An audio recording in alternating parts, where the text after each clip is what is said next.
kecelakaan tunggal dari Bang Bakat Abbas. Ya. Nah, Ya, dari keyakinan abang sendiri sebagai abang praktisi hukum, gimana bang? ya oke ya. Memang Pak Abbas itu kan termasuk tim saya juga kan. Nah, cuma ya kita demokrasi itu gini. Artinya ketika banyak pendapat tim itu ya kita kan mana suara yang terbanyak. Ya, kalau memang suara terbanyaknya kecelakaan ya kita ikut kecelakaan walaupun pendapat saya berbeda. Nah, tapi saya menjelaskan dulu tuh yang dikatakan tadi bahwa kenapa Bang Reja Indragiri mengatakan permohonan maaf itu sebenarnya sindiran. Sindiran terhadap Pak Rudiana kepada Propam. Nah, kenapa kita orang awam menilai bahwa ini ada pelanggaran nih yang dilakukan oleh Pak Rudiana, tapi Propam langsung mengatakan tidak ada pelanggaran. Nah, jadi artinya prasangka buruk kita minta maaf, itu sebenarnya sindiran. Nah, jadi terkait dengan apakah ini pembunuhan atau kecelakaan, nah saya pribadi mengatakan ini pembunuhan. Kenapa saya kata pembunuhan? Karena kalau dia kecelakaan, tentu hancur badan si Eki dan Vina ini tidak sehancur motor yang ada gitu. Nah, itu alasan pertama. Ya, yang kedua, ya saya kenapa mengatakan bahwa saya menduga jangan-jangan ya boleh dong menduga jangan-jangan Pak Rudiana pelakunya. Kenapa saya menduga Pak Rudiana pelakunya? Karena begini, Pak Rudiana itu mulai curiga bahwa perkara ini bukanlah kecelakaan tapi pembunuhan. Nah, ini kecurigaan dia nih. Tapi kenapa dia tidak melaporkan itu ke polisi? Nah, seharusnya kalau seandainya dia mencurigai bahwa perkara ini bukanlah kecelakaan, ya idealnya dia sebagai polisi pasti tahu langkah apa yang harus dia lakukan. Harus membuat laporan polisi secara resmi. Cuma permasalahannya Pak Rudiana pasti tahu kalau seandainya dia membuat laporan resmi, maka yang melakukan penyelidikan bukanlah Pak Rudiana, tapi tim reserse umum. Nah, kalau seandainya saya menduga bahwa Pak Rudiana adalah pelakunya, pasti ya Pak Rudiana akan khawatir. Kalau seandainya dia laporan resmi, maka yang melakukan penyelidikannya adalah reserse umum. Nah, kalau reserse umum melakukan penyidikannya menggunakan scientific crime investigation, jangan-jangan dia menemui pelaku aslinya. Iya. Ya, ditutupi. Enggak bahas juga.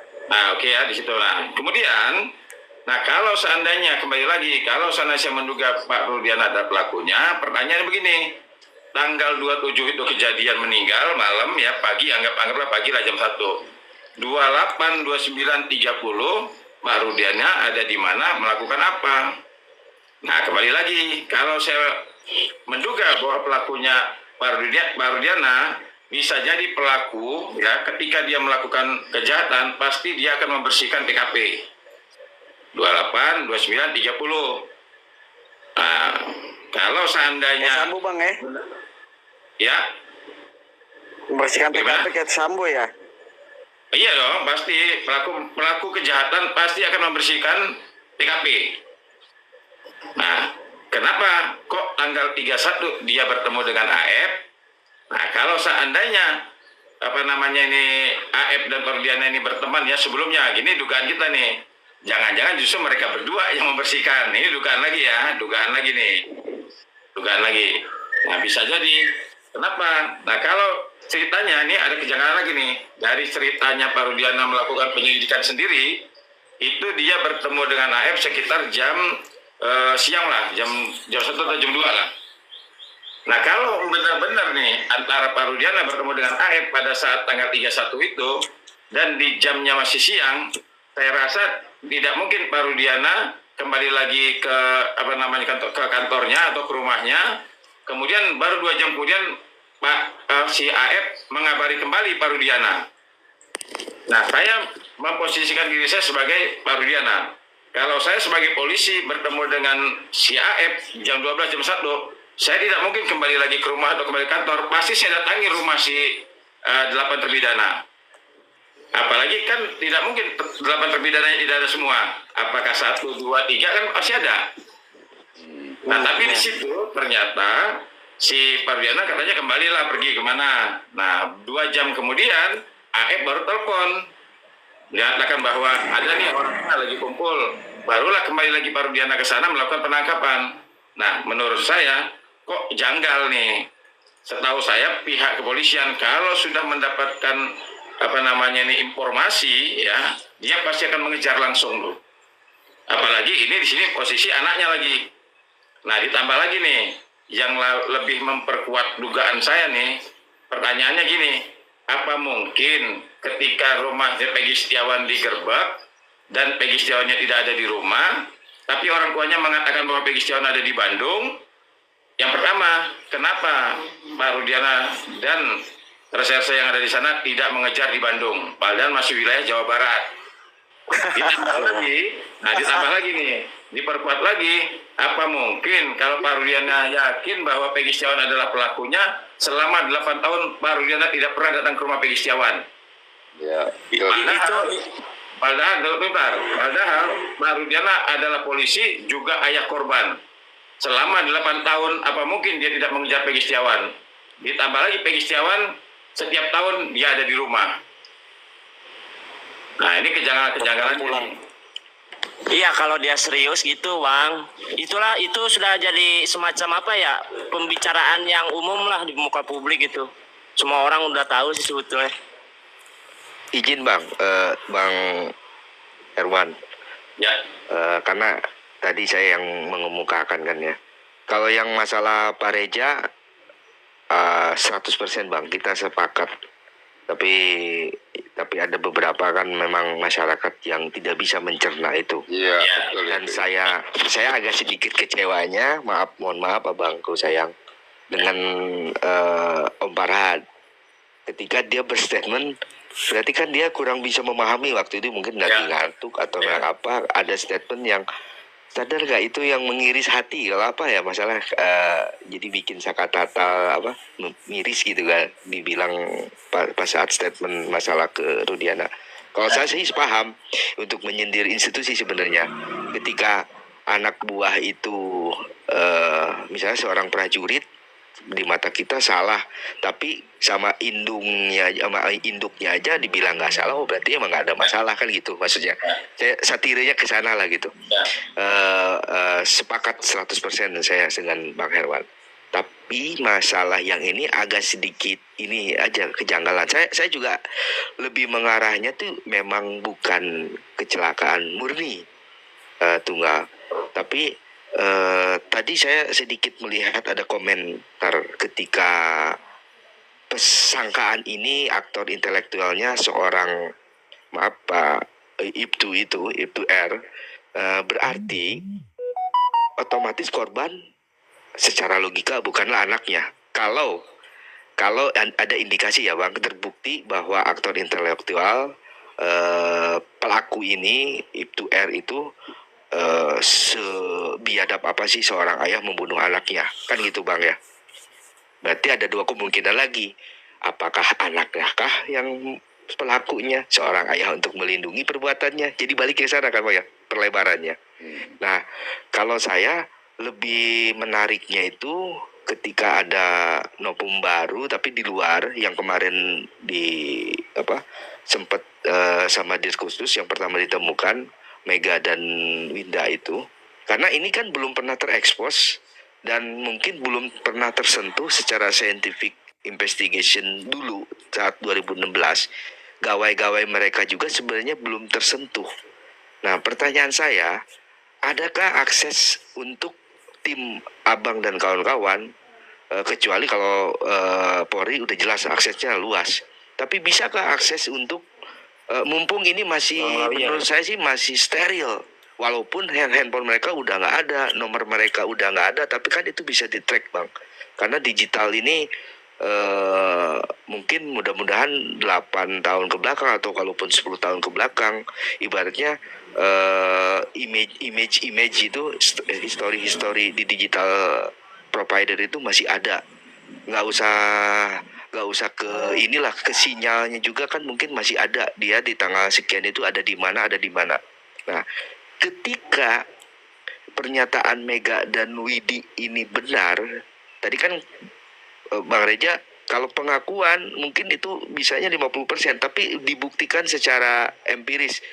Ada data-data ekstraksi dari itu ya, dari gawai-gawai itu keluar misalnya. Ternyata dari tanggal sekian 27 jam 20:05 bener ada komunikasi antara si yang nomor diduga Vina dengan handphone Widi itu secara validasi ya. Berarti kesaksian si Mega dan Widi itu 100% lah, mungkin mengarah ke 100% benar. Berarti di situ Vina masih hidup dan masih ngajak si Widi gitu. Nah, berarti kan ada tempo Bang ya, antara tanggal jam 22:05 ke yang ditemukan, yang saksi yang menyaksikan secepat itu. Kalau saya memang indikasi pembunuhan, tapi bukan rekayasa yang seperti itu. Mungkin bisa jadi mungkin dia kayak begal Bang, dikejar begitu terpelungkup ngejedruk lah gitu, kena tiang kena apa, saat tidak berdaya dipukul-pukul sampai sampai kehilangan nyawa gitu. Tapi oleh siapanya kita belum tahu. Nah, saya rasa dengan durasi yang nanti kalau memang terbukti ini Widi, handphone misalnya gawai Widi ini bisa dibuka, saya mudah-mudahan tim dari Abang dan Pak Arhat itu ada akses ke sana dengan provider tree kalau nggak salah kan. Oh bener ada sekian, terus dia miss call. Saya tuh terimajinasinya kalau ketika dia miss call tuh kayak yang lagi di Uber mungkin si Pina tuh Bang, 3 kali itu. Jadi lagi kondisi darurat gitu, mau ngasih tahu ke si Widi mungkin, karena itu panggilan paling cepat kan, dia habis nelpon itu ya. Kita juga kalau lagi dikejar-kejar mungkin nggak mungkin cari skor nama siapa dulu, mungkin yang dulu kan HP itu HP yang langsung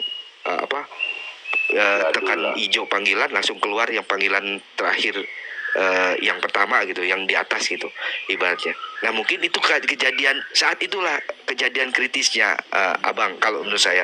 Tapi balik lagi sekarang kalau persepsinya Parudiana, saya bukannya nggak sepakat.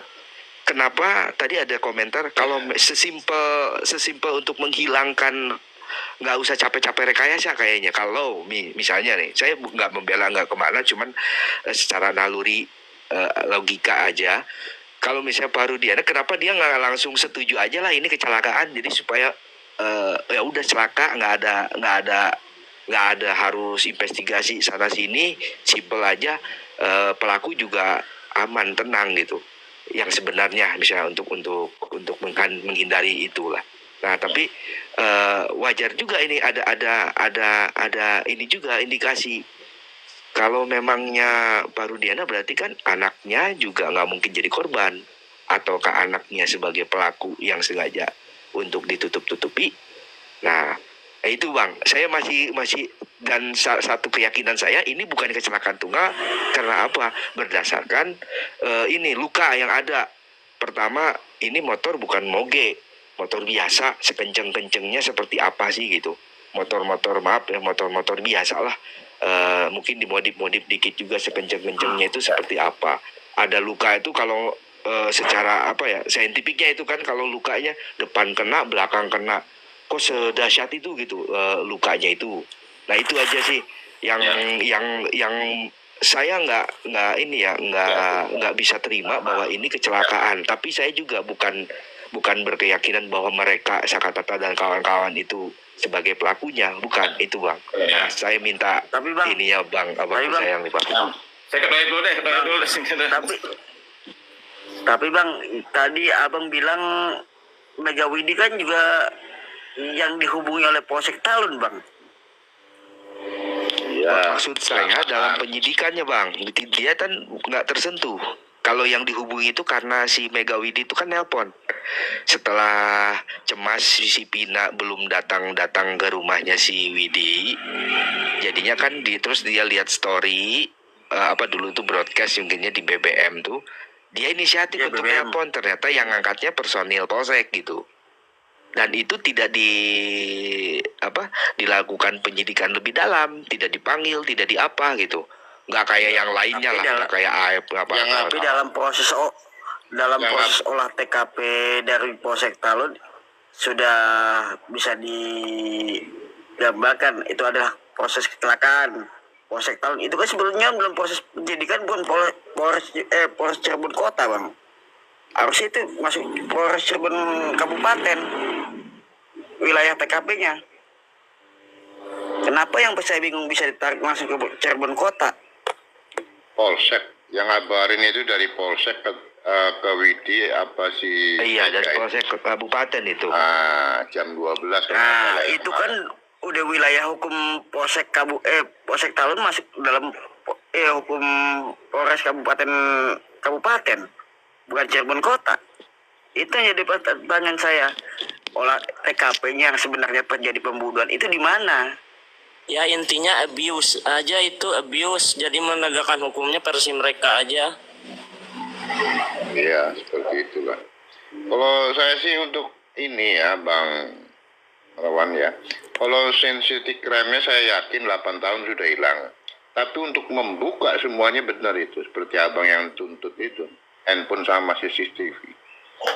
Saya yakin sensitif crime-nya udah hilang itu. Sengaja dihilangkan dulu.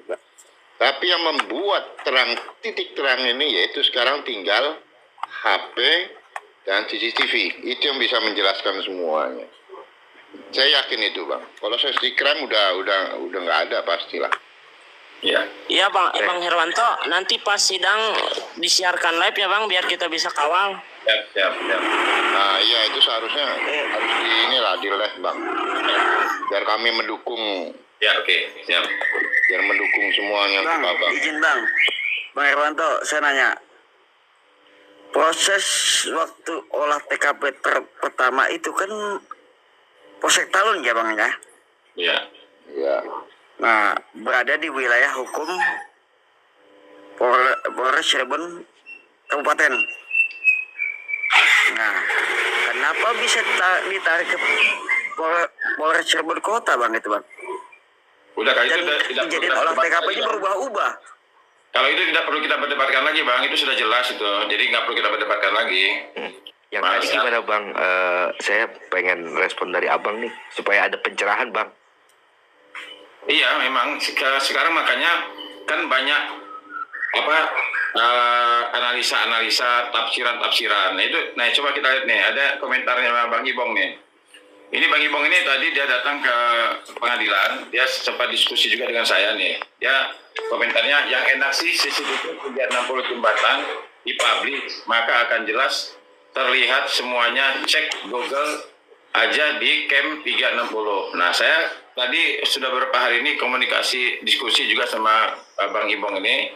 Ternyata beliau ini ahli juga dalam IT.